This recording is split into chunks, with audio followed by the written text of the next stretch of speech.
Pai do Senhor, meu irmão, você quer ser próspero? Ou você é próspero e quer continuar sendo uma pessoa próspera? Uma da receita básica é orar pela paz de Jerusalém. Você tem orado pela paz de Jerusalém? Você tem orado pelo povo de Deus, o povo da promessa? É muito importante. Isso é um conselho bíblico, né? Que a gente ore pela paz de Jerusalém. Você está ouvindo o noticiário e vendo, né, os acontecimentos no Brasil e no mundo. E o que está acontecendo na região ali da faixa de Gaza, na Palestina. E eu vejo aí muitos teólogos se apresentando agora aí, né? E é muito cuidado com o que você ouve também sobre escatologia.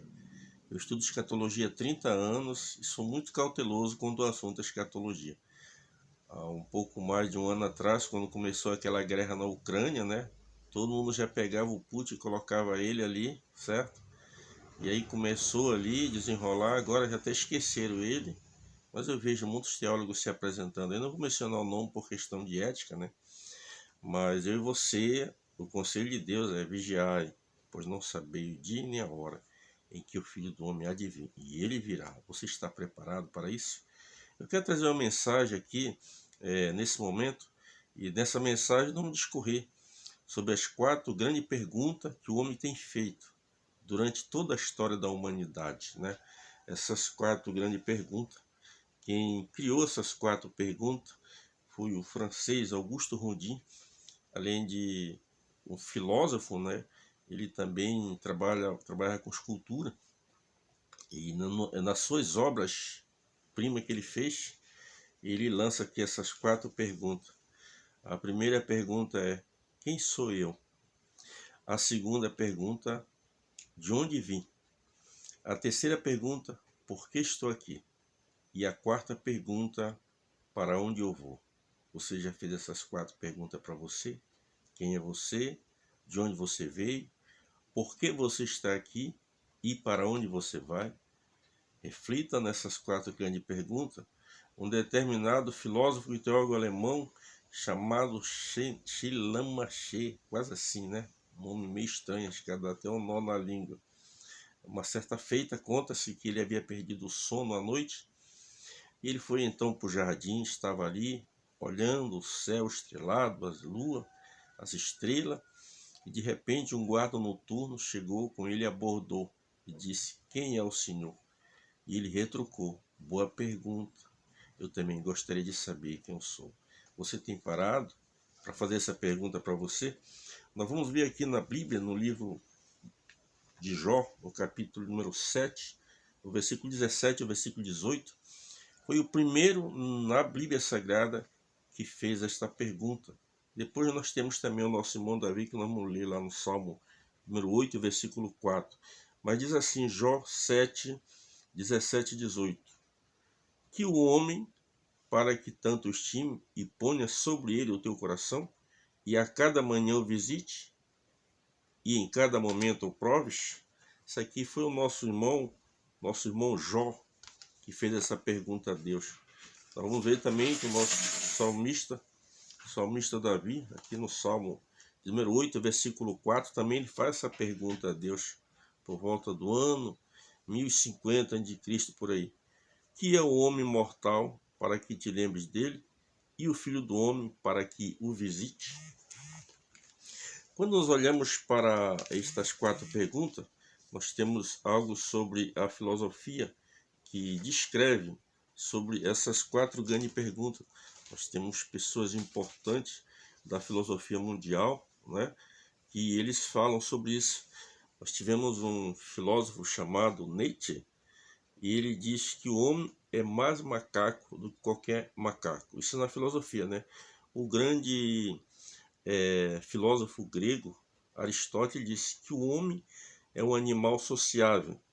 Molière disse que o homem é um animal vicioso. Um outro também, filósofo alemão, Wilhelm Reich, ele disse que o homem é o único animal que chora e ri ao mesmo tempo. Uma certa feita, um intelectual disse também que o homem é um ser transitório, um embrulho postal que a parteira despacha para o corveiro. Estou aqui dentro da filosofia, dentro dos intelectuais. Mas você já parou para pensar quem é você? De onde você veio? Por que está aqui? E para onde vai? Vamos ver o que a Bíblia diz sobre a pessoa do homem. Nós temos aqui, eu anotei alguma referência aqui, no livro de Jó, capítulo de número 8, versículo 9, né? Aqui o nosso irmão Jó, ele fala que o homem é como uma sombra. 8:9 diz assim: porque nós somos de ontem e nada sabemos, porquanto os nossos dias sobre a terra são como uma sombra, ou seja, passa tão depressa. Ainda o nosso irmão Jó apresenta os nossos dias como os dias de um jornaleiro. Jó capítulo 7, versículo 1 diz assim: porventura não tem o homem guerra sobre a terra? Ele faz uma pergunta. Em seguida ele diz: e não são seus dias como os dias de um jornaleiro? O nosso irmão Jó. Ainda o nosso irmão Jó, ele apresenta os nossos dias como de uma lançadeira. Jó 7, e o versículo 6 diz assim: os meus dias são mais velozes do que uma lançadeira do tecelão, e perece sem esperança. O nosso irmão Jó está falando isso aqui. Ainda o irmão Jó apresenta os nossos dias como um corredor. Capítulo número 9 e o versículo 27. Ele apresenta, né, diz assim: os meus dias são mais velozes do que um corredor. Fugiram e nunca mais viram o bem. O nosso salmista também, ele fala aqui sobre capítulo de número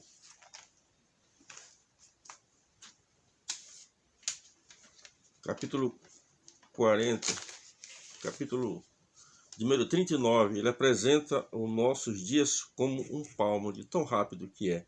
Você vê que um palmo é poucos centímetros. 39, verso 5, ele diz assim: eis que fizesse os meus dias como palmos, o tempo da minha vida é como nada. Esse aqui é o nosso irmão, o salmista Davi. Vamos ler lá o que o nosso irmão Tiago, o meio-irmão de Jesus, ele fala na sua carta, no capítulo de número 4, versículo 14, o nosso irmão Tiago. O que ele fala aqui sobre os nossos dias?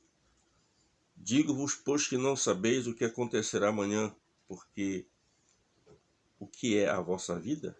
É um vapor que aparece por um pouco e depois se desvanece. Ele está apresentando aqui os nossos dias como um vapor, como uma neblina numa tradução, parece. A gente vê que muitas vezes as pessoas na Terra se sentem mais importante que alguém, mas a Bíblia aqui ela nos traça esse perfil da vida do homem como um ser transitório, como um ser físico. O homem tem em torno de 206 ossos, 600 músculos. Um adulto com essa faixa etária aí, de 70 quilos mais ou menos, ele tem uma média de 15 litros de sangue. E o seu coração bate em torno de 70 vezes por minuto. Esse é o homem. A gente faz essa pergunta aqui. A primeira pergunta vem exatamente essa: quem sou eu? Você já parou para pensar quem é você? Se você perguntasse para mim, quem é você, pregador? Humanamente falando, se você for para a minha identidade vai aparecer que eu sou Miguel Souza da Silva. Essa seria uma das respostas, né? O registro de nascimento. De onde eu vim?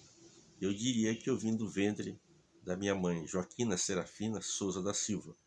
Isso num pensamento meu, respostas minhas.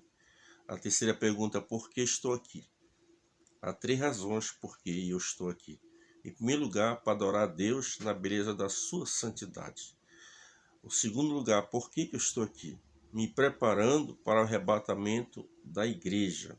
Caso o Senhor me recolha antes, o meu destino vai ser a presença de Cristo e depois ao paraíso celestial para guardar o arrebatamento da igreja, a vinda de Cristo.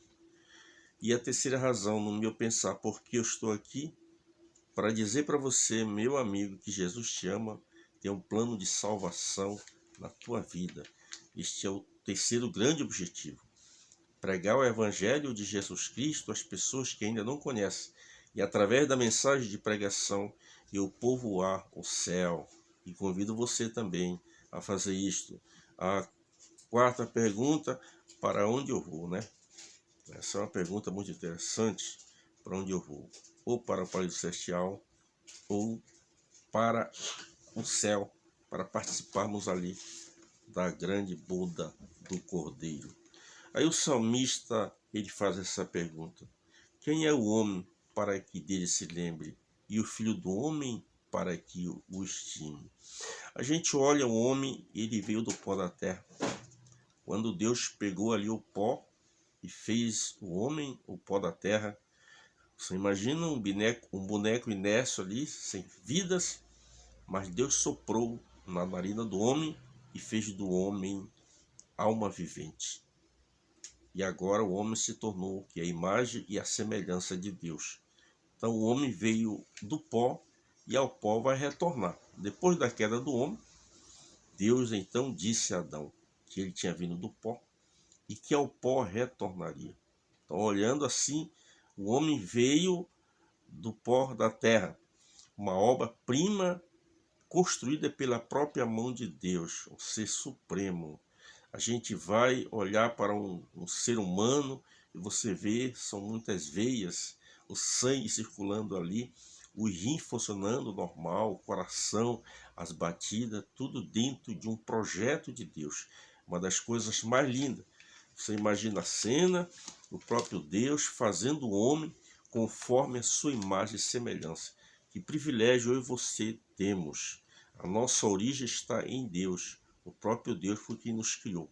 Alguém diz que talvez a origem do homem foi do macaco. Você que já estudou sabe disso. Mas a nossa origem, ela vem do pó da terra. Deus nos fez a sua imagem e a sua semelhança. O pecado foi que tirou o homem da presença de Deus. Por isso, só existe uma forma de nós nos retratarmos com Deus. Reconhecermos que somos um pecador se voltarmos para Deus por meio de Jesus Cristo. Só existe uma forma de termos a salvação.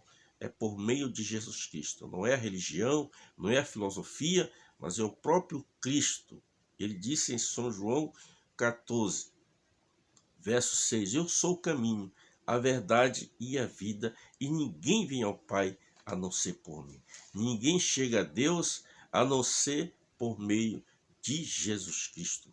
O nosso irmão Lucas, quando escreve ali no livro de Atos, no capítulo 4 e o versículo 12, ele diz que não há salvação em nenhum homem, porque também debaixo do céu nenhum um nome há dado entre os homens pelo qual podemos ser salvos, a não ser por meio de Jesus Cristo, seu sacrifício vicário naquela cruz do Calvário. Aí fica então essas quatro grandes perguntas. Você já se perguntou quem é você? De onde você veio? Por que você está aqui? E para onde você vai? Deus tem propósito comigo e com você. Deus não colocou eu neste mundo apenas para ser mais um no meio da multidão. Talvez você olhe para alguém com alguma deficiência, problemas mental, problemas psíquicos, que já nasceram assim, muitas crianças, muitas pessoas nasceram assim, mas eu quero dizer que mesmo nessas pessoas existe propósito de Deus, propósito esse que só a eternidade vai revelar. Palavras humanas, conhecimento humano não tem como revelar. O nosso irmão, o profeta Isaías, diz que não há esquadrinhação no seu entendimento. Não temos como nós esquadrinhar o entendimento de Deus. O amado irmão Paulo diz que a loucura de Deus é mais sábia do que qualquer homem. Para você ver aqui a importância que você tem para Deus. Talvez alguém olhe para você com desprezo, mas Deus tem propósito com você. Existe uma razão para Deus ter colocado você neste planeta. Então, nunca esqueça que a nossa origem, nós viemos do pó da terra, ao pó vamos retornar o corpo físico, mas o espírito e a alma, se nós estivermos firmes com Jesus, irá se apresentar à presença de Deus, de lá iremos para o paraíso celestial, aguardar o arrebatamento da igreja do Senhor. O próprio Senhor Jesus disse àquele ladrão da cruz, quando ele disse: Senhor, lembra-te de mim quando entrar no teu reino. Jesus disse: hoje mesmo estarás comigo no paraíso. Então o destino da alma daquele homem foi ao paraíso celestial, para aguardar a volta de Jesus. Que Deus em Cristo nos abençoe